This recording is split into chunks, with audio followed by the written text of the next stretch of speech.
This technology that Stephen Schutt created in the beginning was called the free amino ion theory. And interestingly, it has to do with how nature abhors a vacuum, and how when certain amino acids are put together in a chaotic environment, they tend to come together in the most stable arrangement, the most ideal and stable arrangement that restores cellular function to previously unstable cells. And to that end, I mean, it's possible that this could somewhere down the road even be a subject of a Nobel Prize. But until such time, because of the mountain of evidence behind this technology, it was clear to me that it was time to go beyond free amino ion theory and create a statement that approaches the free amino ion law. And so I have created Schutt's paradigm of free amino ion alignment and molecular stability.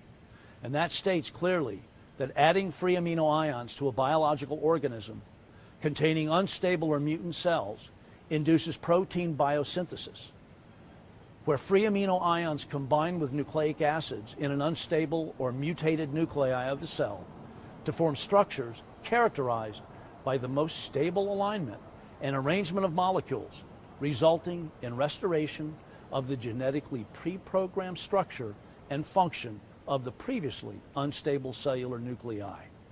It is my opinion that this paradigm should become a law. It represents the culmination of our understanding of cellular biology. And while we can't change genes, we categorically can change gene expression. And we are seeing dramatic improvements in gene expression and correction of cellular structure and function on a scale that has never been seen before. Combining the molecule of triamino developed by Mr. Schutt and the addition of the fulvic acid created by Wally Strickland and his group in South Africa, Stephen has created a new molecule called TAFA 400. Fulvic acid is a component of what we call the humates, which is naturally derived by the bacterial breakdown of bacteria or by bacteria of plant material in nature. This byproduct is called humus, of which there are two fractions, humic acid and a smaller fraction called fulvic acid. Fulvic acid has been in the environment for millions of years, and up until the Industrial Revolution, we naturally took fulvic acid in our diet and in what we drank from waterways. Full holds patents for the manufacturing and use of fulvic acid worldwide.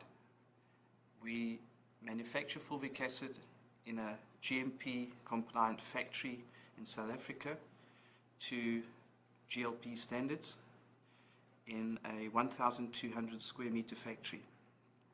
The starting material can be any form of carbohydrate, such as corn, potato starch, honey, but we choose to manufacture from white table sugar, which is the cheapest and most uniform form of carbohydrate that we can get in the marketplace. We manufacture fulvic acid in a reactor to very, very set standards of temperature, pressure, concentration, and flow rate. The resultant product is a uniform, very stable, and very pure form of fulvic acid, the only type of fulvic acid in the world that can claim to have those characteristics. All other forms of fulvic acid are found from nature, from coal, from shale, from sewage. They all contain contaminants, mainly heavy metals, which it's not wise if you ingest mercury, lead, arsenic, and other forms that are extracted from peat. Although being low in heavy metals, we've found that they have pesticide and herbicide residues. So we make this form of fulvic acid. We've been doing it for about 7-8 years now, and we've developed CHDFA for use in human and animal medicine. So what are the characteristics of fulvic acid? Well, the first point I'd like to make is that it is extremely safe.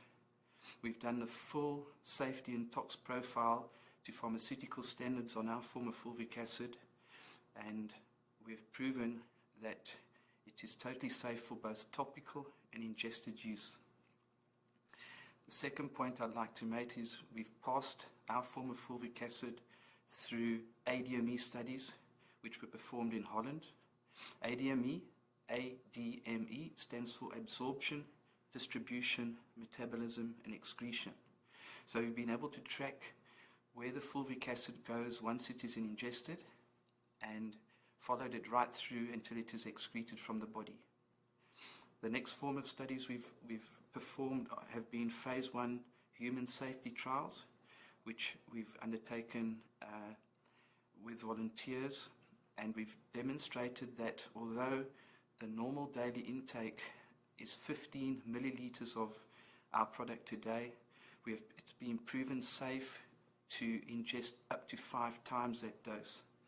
So as we stand here at the moment, again, it is extremely safe to over ingest fulvic acid up to 5 times the daily dose we recommend. So what are the applications of fulvic acid? Well, the first point I'd like to make is that it's antibacterial. So we've performed many antibacterial studies in Holland, in America, and in Europe and UK, and demonstrated that it is a potent killer of all forms of gram-positive and gram-negative bacteria. In the world of drug-resistant bacteria, this is a major plus going forward for us to be able to help in treating bacterial infections around the world.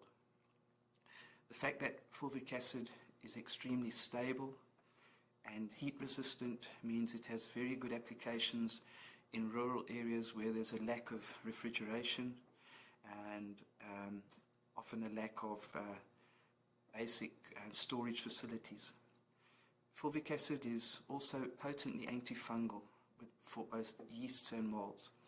We've performed work at Cologne University in Germany, where they have a fungal bank called Fungiscope with over 2,000 drug-resistant fungal species that they've collected from around the world. And in our tests there, we have been able to kill fungi which can grow in hydrochloric acid.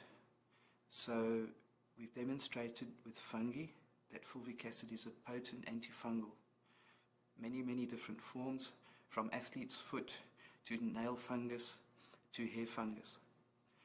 The third property of fulvic acid is it's antiviral. Now I'd like to just make a broad definition here. Antibacterials or antibiotics are defined in Europe and the US as chemicals or entities that treat only bacteria. Antimicrobials in the EU and US are defined as chemicals or entities that treat both bacteria, fungi, and viruses. So we come to the third application of fulvic acid, or CHDFA, which is antiviral. Because we come from South Africa, one of the first applications that we stumbled into applying fulvic acid was to people with HIV, and so far in the past 7 or 8 years we've treated 16 to 18,000 patients, and we've seen that if the people take the fulvic acid on a regular basis, they get better, their viral load drops, and as a consequence their CD4 rises. It's very important to understand that when somebody gets HIV, the virus steals selenium from the diet. So when the body lacks selenium, the body cannot make an enzyme called glutathione peroxidase, and that is the enzyme that makes your CD4 count, which is your immunity. So the virus steals selenium, you can't make the enzyme, so your immunity drops, and that's why you die of often unrelated diseases and HIV. So we formulate a HIV product with selenium and glutamine, and as the virus load drops because of the action of the fulvic acid, it binds to the coat proteins of the virus, preventing them from entering cells. The extra selenium that the product is formulated with helps rebuild the immune system by rebuilding the glutathione peroxidase enzymes. At present, we have a phase 3 clinical trial ongoing in India with 460 patients, and hopefully in the not too near future, the trial will be coming to an end and we have a positive result, and we'll be able to have a product legally in the marketplace, probably launching in India. Fulvic acid is also a potent anti-inflammatory. If you get a burn and you go into hospital, they'll probably treat you with endomethacin. We've done studies with our fulvic acid and endomethacin, and it has been shown that the two products lower inflammation at the same rate. So CHDFA is approximately the same as a highly regarded, heavily scheduled anti-inflammatory. Other applications of fulvic acid is that it is a mineral carrier. So, for example, if you are taking the fulvic acid with an iron supplement for anemia, we have found that the absorption of the iron is up to double if it's taken in combination with fulvic acid. The same is true with calcium and magnesium. So it's being a mineral carrier, it's got a lot of health benefits to people who need dietary supplements. Another application of fulvic acid, I know it sounds too good to be true, but is the treatment of type 2 diabetics. As I'm speaking to here in America, we know that type 2 diabetes is a really big health problem here, and we've demonstrated in monkey trials with rhesus monkeys that fulvic acid works to carry glucose out of the blood, the same as a common drug called metformin. So what I'm trying to bring across today is the fact that a general intake of fulvic acid can help with one's health on a myriad of different health applications simultaneously. So when we are treating HIV patients primarily for HIV, we find their tuberculosis clears up, even though they're not on TB drugs. And as we know, TB is a very, very difficult bacterial infection. There hasn't been a new TB drug for 60 years, and I firmly believe that fulvic acid can help with the treatment of TB. What we also see with HIV patients is general fungal and bacterial infections in wounds and in the scalp and in the nails, all clear up, irregardless of as if they are on antibiotics or other forms of treatment. So in a nutshell, we have a unique, pure form of fulvic acid, carbohydrate-derived fulvic acid.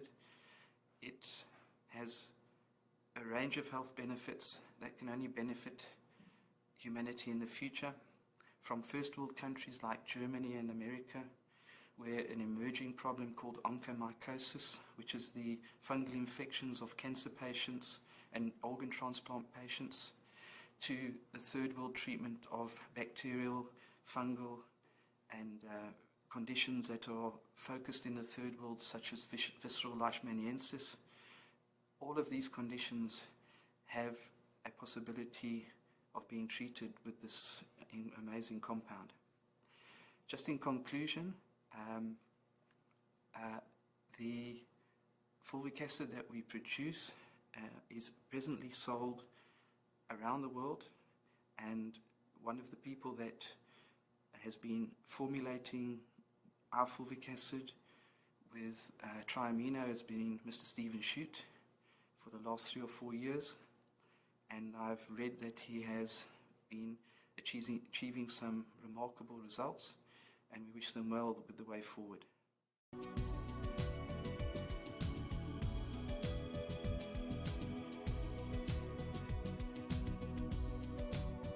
My desire is to wipe infectious disease off of this planet.